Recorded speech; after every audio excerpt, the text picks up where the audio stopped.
Well, Secretary of State Antony Blinken traveling to the Middle East today, his third visit in a month. He heads first to Israel, then on to Jordan, balancing the U.S. support for Israel with the urgent need to protect civilians in the Gaza Strip, too. This comes after President Biden called for a pause in fighting in order to free hostages.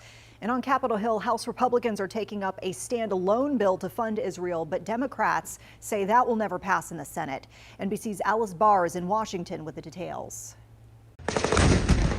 As the Israeli military keeps hammering Gaza from the air, outrage is growing about the death and destruction on the ground. Mr. President. In response to a protester's demands for a ceasefire, President Biden saying he believes there should be a pause to get hostages out of Gaza. The White House clarifying that does not mean a full ceasefire, which Israel says would only benefit Hamas. Secretary of State Antony Blinken returning to Israel, promising to press for concrete steps to protect civilians. When I see a Palestinian child, a boy, a girl, pulled from the rubble of a collapsed building, that hits me in the gut as much as seeing a child in Israel or anywhere else.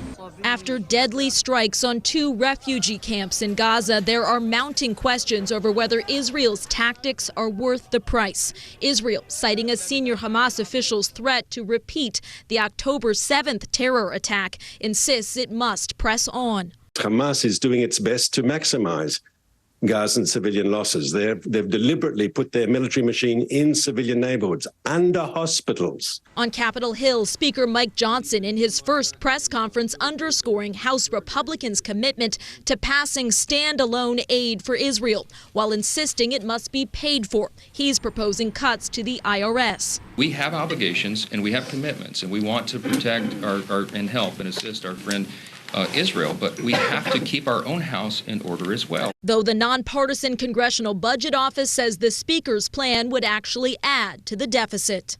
In Washington, Alice Barr, NBC News.